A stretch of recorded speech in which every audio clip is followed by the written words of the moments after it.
నమస్తే, welcome to స్వతంత్ర focus. America అధ్యక్ష పదవికి ఎన్నికలు దగ్గర పడుతున్నాయి.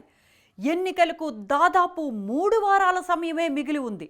దీంతో ఇటు కమలా హారిస్, అటు డొనాల్డ్ ట్రంప్ ప్రచారాలను హోరెత్తిస్తున్నారు.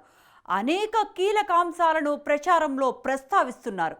అమెరికా అధ్యక్ష ఎన్నికల్లో స్వింగ్ రాష్ట్రాలు కీలకంగా మారాయి. ఇంతకీ అమెరికా ఎన్నికలకు ప్రపంచవ్యాప్తంగా ఎందుకంత క్రేజ్? ఎన్నికల సర్వేలు ఏమంటున్నాయి? స్వింగ్ రాష్ట్రాల ప్రాధాన్యం ఏంటి? ఈ అంశాలపై ఇవాల్టి స్వతంత్ర ఫోకస్.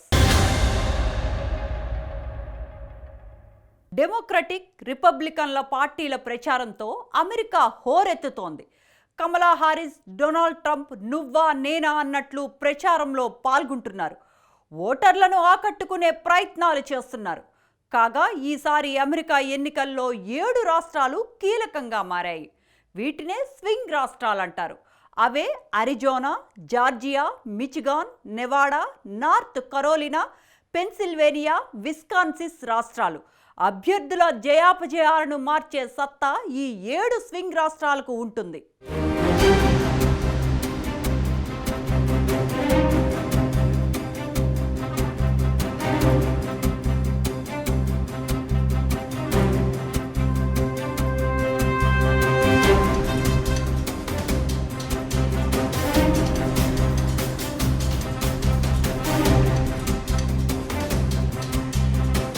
అమెరికా ఎన్నికలు తరుముకొస్తున్నాయి. నవంబర్ 5వ తేదీన అమెరికా అధ్యక్ష ఎన్నికలు జరగబోతున్నాయి. ఈ ఎన్నికల్లో గెలిచిన వారు 2025 జనవరి నుంచి 4 ఏళ్ల పాటు అగ్రరాజ్యమైన అమెరికాను పరిపాలిస్తారు. అమెరికా అధ్యక్షుడిగా బాధ్యతలు నిర్వహిస్తారు.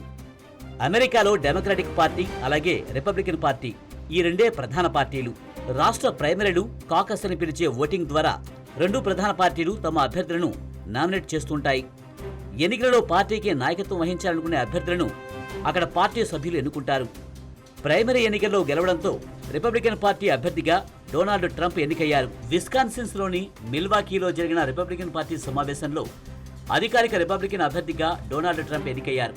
కాగా డెమోక్రాట్ల తరపున మొదట జో బైడెన్ ఎన్నికయ్యారు. అయితే ఒక దశలో పోటీ నుంచి బైడెన్ తప్పుకున్నారు. దీంతో ప్రస్తుతం ఉపాధ్యక్షురాలిగా ఉన్న కమలా హారిస్ను రిపబ్లికన్ పార్టీ క్యాండిడేట్గా ఎన్నికయ్యారు.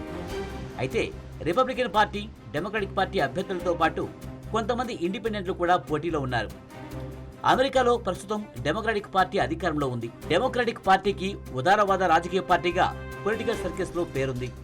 పౌర హక్కుల పరిరక్షణ, విస్తృత సామాజిక భద్రత, వాతావరణ మార్పులు వంటి అంశాలు డెమోక్రాటిక్ పార్టీ అజెండాలో ఉన్నాయి. ఇక రిపబ్లికన్ పార్టీ ప్రస్తుతం ప్రతిపక్షంగా ఉంది. రిపబ్లికన్ పార్టీకి అమెరికా రాజకీయ వర్గాల్లో కన్జర్వేటివ్ పార్టీగా పేరుంది. రిపబ్లికన్ పార్టీని grand old party of America అని కూడా అంటారు. తక్కువ పనులు, ఆత్మరక్షణకు తుపాకీ కలిగి ఉండే హక్కులు, అబార్షన్లపై కఠిన ఆంక్షలు వంటి అంశాలు రిపబ్లికన్ పార్టీ అజెండాలో ఉన్నాయి.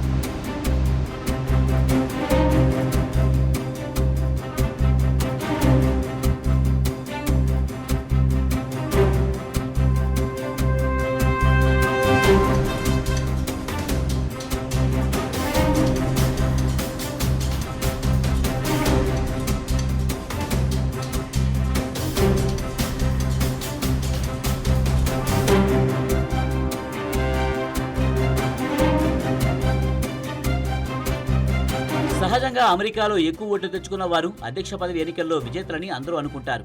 కానీ అది కరెక్ట్ కాదు. అమెరికా అధ్యక్ష పదవి ఎన్నికల్లో విజేతలను నిర్ధారించేది ప్రధానంగా ఎలక్టోరల్ కాలేజీలే. అమెరికా వ్యాప్తంగా మొత్తం 538 ఎలక్టోరల్ కాలేజీ ఓట్లలో కనీసం 270 లేదా అంతకు మించి సాధించిన వారే విజేతలవుతారు. ఇదిలా ఉంటే మొత్తం 50 రాష్ట్రాలున్న అమెరికాలో 7 రాష్ట్రాలు కీలకంగా మారాయి. వీటిని స్వింగ్ రాష్ట్రాలని పిలుస్తారు. అవే Arizona, Georgia, Michigan, Nevada, North Carolina, Pennsylvania, Wisconsin రాష్ట్రాలు. అభ్యర్థుల జయాపజయాలను మార్చే సత్తా ఈ 7 స్వింగ్ రాష్ట్రాలకు ఉంటుంది.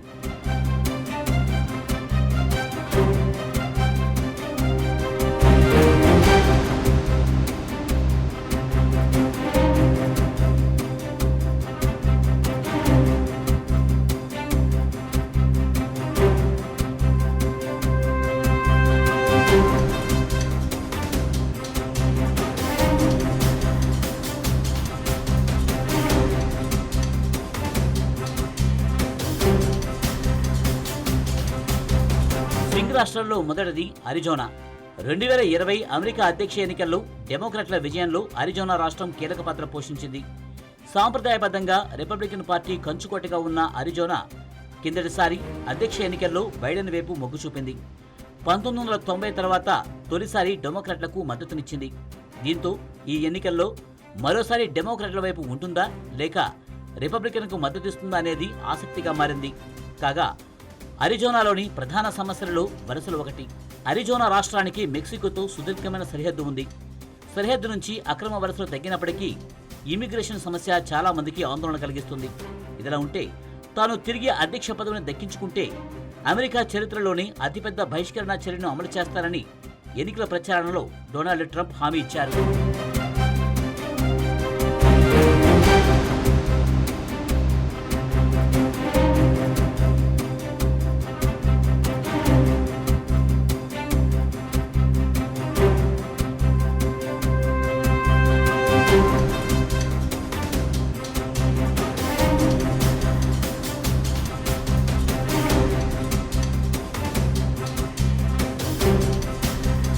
అంతేకాదు, అధ్యక్షుడు జో బైడెన్ హయాంలో మెక్సికోతో సరిహద్దు సంక్షోభాన్ని నిర్వహించడంలో కమలా హారిస్ విఫలమయ్యారని డొనాల్డ్ ట్రంప్ విమర్శలు గుప్పించారు. అరిజోనాలో అబార్షన్ మరో వివాదాస్పద సమస్యగా మారింది. తమకు అధికారం ఇస్తే అబార్షన్లపై 160 ఏళ్ల నాటి నిషేధాన్ని పునరుద్ధరిస్తామని రిపబ్లికన్ పార్టీ పేర్కొంది. 2022లో అమెరికా సుప్రీంకోర్టు అబార్షన్ హక్కులకు సంబంధించి రాజ్యాంగ రక్షకులకు ముగింపు పలికింది. అరిజోనాలో ఈ సమస్యలు అధ్యక్ష ఎన్నికల్లో ప్రభావం చూపనున్నాయి.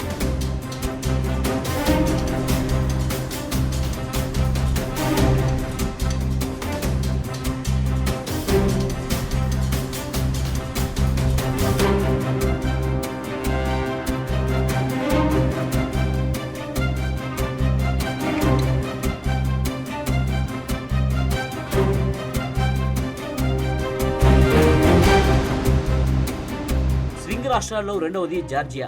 నవంబర్లో జరిగిన అమెరికా అధ్యక్ష ఎన్నికల్లో నిర్ణయాత్మక పాత్ర పోషించగల రాష్ట్రం జార్జియా. అమెరికాలో అత్యధిక సంఖ్యలో ఉన్న ఆఫ్రో అమెరికన్ నివాసితులు జార్జియాలో ఉన్నారు. కాగా 2020లో బైడెన్ గెలుపులో వీరంతా కీలక పాత్ర పోషించారు. కాగా ప్రో అమెరికన్ ఓట్లను రాబట్టేందుకు కమలా హారిస్ ప్రచార బృందం తీవ్రంగా యత్నిస్తుంది. ఇక మూడవది మిచిగాన్. అమెరికా అధ్యక్ష ఎన్నికల్లో మరో కీలక రాష్ట్రం మిచిగాన్. గత 2 ఎన్నికల్లో అధ్యక్షుడిగా ఎన్నికైన వారి వైపే మిచిగాన్ ఓటర్లు మొగ్గు చూపారు. మిచిగాన్లో ఎక్కువగా అరబ్ అమెరికన్ జనాభా ఉంటుంది. గాజాతో యుద్ధంలో ఇజ్రాయెల్కు బైడెన్ మద్దతు ఇవ్వడంపై అరబ్ అమెరికన్ నుంచి తీవ్ర వ్యతిరేకత వ్యక్తమవుతుంది. అమెరికా ఎన్నికల్లో కీలకమైన మిచిగాన్ ప్రాముఖ్యతను డొనాల్డ్ ట్రంప్ గ్రహించారు. కాగా ఇజ్రాయెల్ గాజా వ్యవహారంపై ఇప్పటికే డొనాల్డ్ ట్రంప్ స్పందించారు. గాజాలో యుద్ధాన్ని ఆపాలని ఇప్పటికే ఇజ్రాయెల్ను డొనాల్డ్ ట్రంప్ కోరారు. మొత్తం మీద మిచిగాన్ ఓటర్లను ప్రసన్నం చేసుకోవడానికి 2 ప్రధాన పార్టీలు తీవ్రంగా ప్రయత్నిస్తున్నాయి.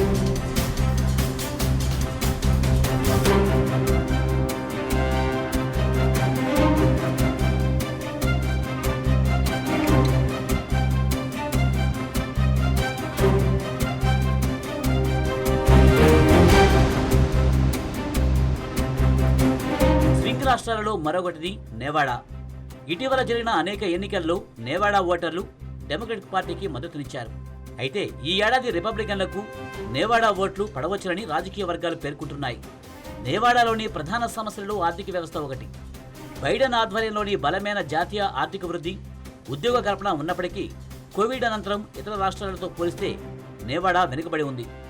అమెరికాలో కాలిఫోర్నియా, డిస్ట్రిక్ట్ ఆఫ్ కొలంబియా తర్వాత నెవాడాలో నిరుద్యోగుల రేటు అత్యధికంగా 5.1% ఉంది. ఈ ఆర్థిక అనిశ్చితి నేపథ్యంలో నెవాడా ఓటర్లను ఆకట్టుకునేందుకు వారికి తక్కువ పనులు, తక్కువ నిబంధనలు వంటి వాగ్దానాలను డొనాల్డ్ ట్రంప్ చేస్తున్నారు.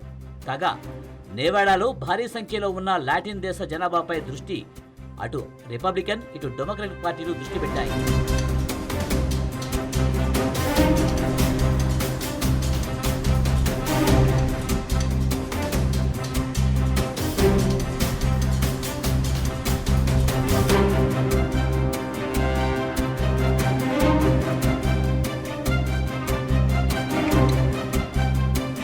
అమెరికా అధ్యక్ష ఎన్నికల్లో మరో కీలక రాష్ట్రం నార్త్ కరోలినా.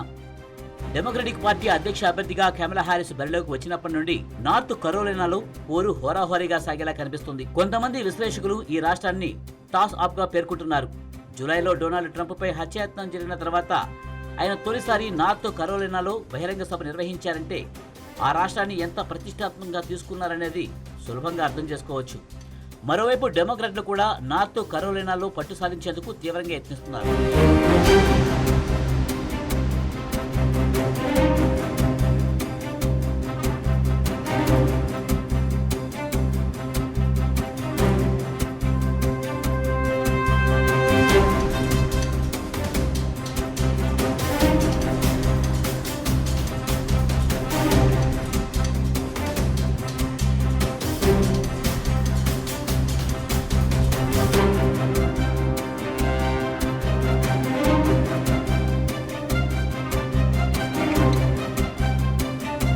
ఇదిలా ఉంటే స్వింగ్ రాష్ట్రాల్లో మరో కీలకమైనది పెన్సిల్వేనియా. కాగా ఇక్కడ ఆర్థిక వ్యవస్థ ప్రధాన సమస్యగా ఉంది. బైడెన్ పరిపాలనలో పెరిగిన ద్రవ్యోల్బణం ఇక్కడ ఓటర్లను ఆందోళన కలిగిస్తుంది. ఈ పరిస్థితులను ఉపయోగించుకుని రాజకీయ లబ్ధి పొందాలని డొనాల్డ్ ట్రంప్ ప్రయత్నిస్తున్నారు. దీంతో పెన్సిల్వేనియాలోని ఓటర్లు ఈసారి ఎవరి వైపు మొగ్గు చూపుతారనేది ఆసక్తిగా మారింది. కాగా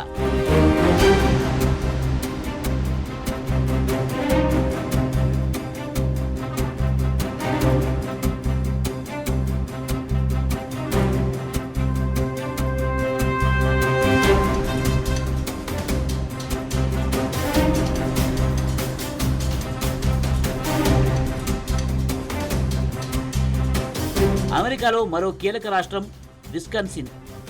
2016-2020 అధ్యక్ష ఎన్నికల్లో గెలుపొందిన అభ్యర్థుల వైపే విస్కాన్సిన్ ఓటర్లు మొగ్గు చూపారు. విస్కాన్సిన్లో గెలిస్తే దేశమంతా గెలిచినట్లేనని డొనాల్డ్ ట్రంప్ ఇదివరకే వ్యాఖ్యానించారు. రిపబ్లికన్ పార్టీ జాతీయ సదస్సును సైతం ఈ రాష్ట్రంలోని మిల్వాకీ పట్టణంలో నిర్వహించారు. అయితే కమలా హారిస్ కూడా డెమోక్రాటిక్ పార్టీ అధ్యక్ష అభ్యర్థిగా అధికారికంగా నామినేట్ అయిన తర్వాత మిల్వాకీలోనే ఎన్నికల ప్రచారం నిర్వహించారు. దీంతో విస్కాన్సిన్ ఫలితం అమెరికా అధ్యక్ష ఎన్నికల్లో కీలకం కానుంది.